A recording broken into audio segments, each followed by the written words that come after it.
Hello friends, নমস্কার। Welcome to my channel love to 222। দেখে নেবো 24 ঘন্টা, আগামী 24 ঘন্টার মধ্যে আপনার পার্টনারের মনের মধ্যে আপনাকে নিয়ে ঠিক কী চলছে। আপনারা হতে পারে নো কন্ট্যাক্টে আছেন, হতে পারে লেস কন্ট্যাক্টে আছেন, কিন্তু এই পরিস্থিতির মধ্যে আপনার পার্টনারে আপনার জন্য কি ফিলিংস হচ্ছে, সে কি আপনাকে মিস করছে, তার কি কষ্ট হচ্ছে আপনাকে নিয়ে, সেটা নিয়ে রিডিংটা করব। তো বাস পজিটিভ থাকবেন আর ইউনিভার্সকে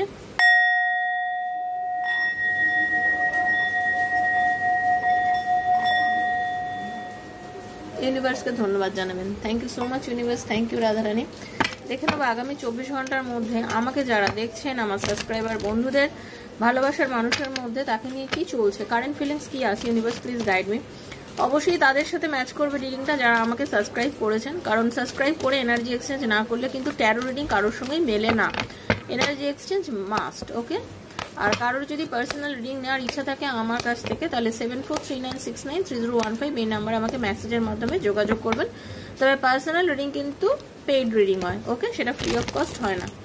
থ্যাংক ইউ রাধারানী, হরে কৃষ্ণ। আগামী 24 ঘন্টার মধ্যে আমাকে যারা দেখছেন তাদের পার্টনারের কারেন্ট ফিলিংস কি থাকতে চলেছে, তাকে নিয়ে কতটা মিস করছেন, এটা ইউনিভার্স প্লিজ আমাকে গাইড করুন। থ্যাংক ইউ, হরে কৃষ্ণ। দেখুন, আমি যেটা দেখতে পাচ্ছি স্পষ্টভাবে দেখা যাচ্ছে যেটা, সেটা যে আপনার পার্টনার না ভীষণ একরোখা একগুয়ে টাইপের একজন মানুষ, মহিলা বা পুরুষ তিনি যাই হন না কেন, তিনি মানে জেন্ডার এখানে কেন স্পেসিফিক নয়, তিনি ভীষণ একরোখা একগুয়ে টাইপের মানুষ। সবসময় নিজের কথা শোনেন, নিজেকে খুব প্রায়োরিটি দেন, নিজের চিন্তা ভাবনাকে প্রায়োরিটি দেন, ঠিক আছে।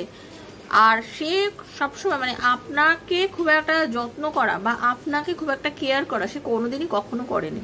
সে সবসময় আপনাকে ইগনোর করেছে, আপনাকে জাস্ট কি বলবো, আপনাকে প্রায়োরিটি দেয়নি, আপনাকে যাতা বলেছে, আপনার সঙ্গে মিসবিহেভ করেছে, ওকে।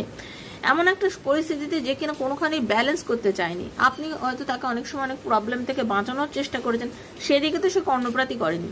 আজকে যখন আপনি তাকে ছেড়ে নিজের ভবিষ্যৎ নিয়ে ভাবছেন, নিজেকে অনেকটা এগিয়ে নিয়ে গেছেন, সামনের দিকে এগিয়ে গেছেন, আপনি হয়তো অনেকটাই আগিয়ে গেছেন এই সম্পর্কটা ছেড়ে, কারণ আপনি কতদিন আর অপমানিত হবেন এই ভেবে যখন আপনি এগিয়ে যাচ্ছেন, যখন আপনি এখন আর তার কথা একদম ভাবেন না, সেই মোমেন্টে সেই মানুষটা কিন্তু বড্ড নেগেটিভ হয়ে পড়েছে। তার মনে হচ্ছে সে কোনোভাবেই লাইফে ব্যালেন্স করেনি, তার মনে হচ্ছে সম্পর্কটার মধ্যে এখনো আশা আছে, এখনো হাল ছেড়ে দিলে চলবে না, একটু চেষ্টা এখন তাকে করলে যদি আপনাকে সে আবার ফিরে পেতে পারে, সেজন্য সে আপনাকে নিয়ে চেষ্টা করতে চাইছে।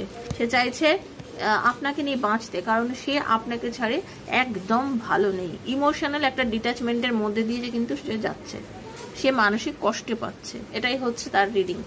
কেমন লাগলো ইউনিভার্সকে ধন্যবাদ দেবেন, সবাই ভালো থাকবেন। থ্যাংক ইউ সো মাচ, নমস্কার।